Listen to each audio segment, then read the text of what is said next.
You want to be a good friend, intentional, supportive, and present for all your friends. But your life is just so busy. You're busy with work, school, family, romantic relationships, religious commitments, and different personal development projects. My guess is that you've probably heard of low maintenance friendships, where you don't need to be in contact with your friends constantly, but then still maintain deep connections with them. Given all the things going on in your life right now and your goal to become a good and intentional friend, that seems like the easy way out, right? Well, as someone who has been in low maintenance friendships for years, I will tell you for free, it takes work. But if you really want to nurture and maintain a meaningful low maintenance friendship, this video is for you, because today I'm going to be sharing some high maintenance things I do to maintain low maintenance friendships. If this sounds like something you're interested in, stick around and let's dive right into it. Quick disclaimer: a lot of things I'm going to be referring to in this video,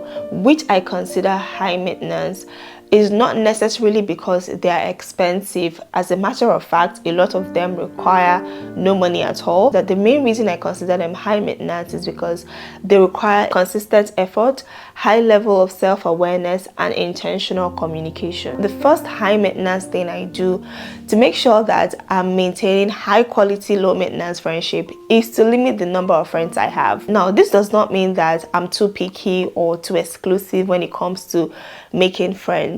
It's just that I understand my limits. I know that I'm not one of those who have the capacity to invest heavily in a huge number of people at the same time. I'd rather invest my time in a smaller group of people than spread myself thin. Having a select group of friends helps me to manage my time better, helps me to genuinely get involved in their lives without compromising on the quality of the friendship. Basically, this means that I can fully be present in their lives without feeling the pressure of being in the lives of a dozen group of people. As much as I consider myself a very friendly person, one thing I don't fail to do is to categorize people. I deliberately try to curtail my personal involvement with people, because I know that with the way I am, sometimes I have the tendency to cross my boundaries and do things for people beyond what I'm expected to do for them. I try to manage my involvement based on the kind of relationship I have with different people. The next high maintenance thing I do is to set boundaries. This is a high self-maintenance habit that saves you a lot of problems, saves you a lot of dramas, especially when it comes to relationships and friendships in general. The boundaries I'm keeping is not so that I only talk to them at my convenience.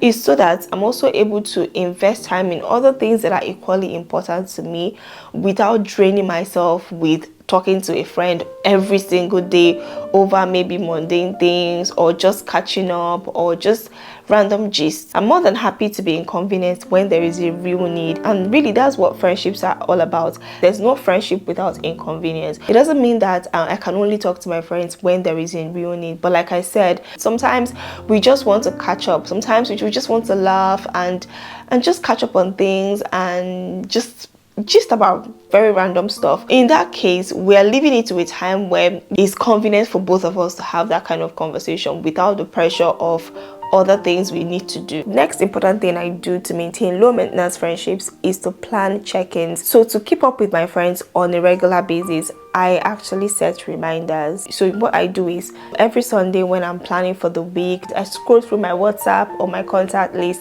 and I select a few people that I need to check in on that week. Usually I add them to a section of my notes I call check-in. I make a note of the person's name and the way I want to contact them, whether it's via call or via text. And while I'm scrolling through, I'm also trying to glance at the last conversations we had just to know what to follow up on when we eventually speak. I'll be very honest with you, sometimes I don't completely check in on everybody I want to check in on that week, and I have to carry it over to the next week. Even though I had planned that I would speak to this person every 2 weeks, eventually I'm speaking to them every 3 weeks. But as much as possible, having a list like that kind of puts this person top on my mind, that I need to check on this person, and it serves as a constant reminder. When I notice I'm beginning to procrastinate a lot on the people I need to check in on, I have to specifically add their names to different days of the week so that I know that that that day is fully booked for this person or fully booked for these 3 people, and it makes it easy for me to find different pockets of time in my day to call them. It could be while I'm on transit, it could be while I'm waiting for the train, it could just be during my break time. So it just makes it easy for me to follow through on when I have them allocated to specific days. Another thing I do, which I believe has helped to deepen my connection with my friends, even though we don't speak frequently or contact each other every day, is to make note of the tiny little details of things they inform me about. So if I'm chatting with my friend, or on the days we do our catch-ups, and they make mention of something they are working on, or something that's bothering them, or something that they are praying towards, basically, I also have a section on my notes where I call follow-ups, and that's where I make a note of some things I would like to follow up with my friends. The reason I need to make a note of that is because I know that I might forget, so I try to make a note of it, because I found that sometimes making a mental note doesn't really help. What this does is it informs how soon I need to check up on them. It's something that makes our conversations really meaningful.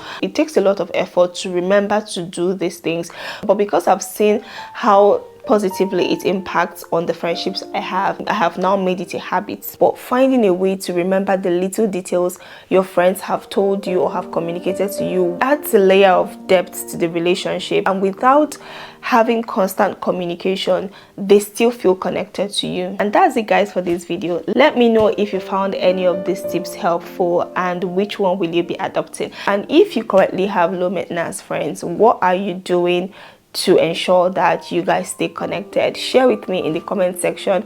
I'm willing to adopt new ways, because this friendship must work. If you enjoyed this video, like it and share it, because it helps the video to reach a wider audience. And if you found this video valuable, I'm so sure you will enjoy this video where I spoke about some friendship traits you never knew you needed. Thank you so much for watching. I'll see you in my next video.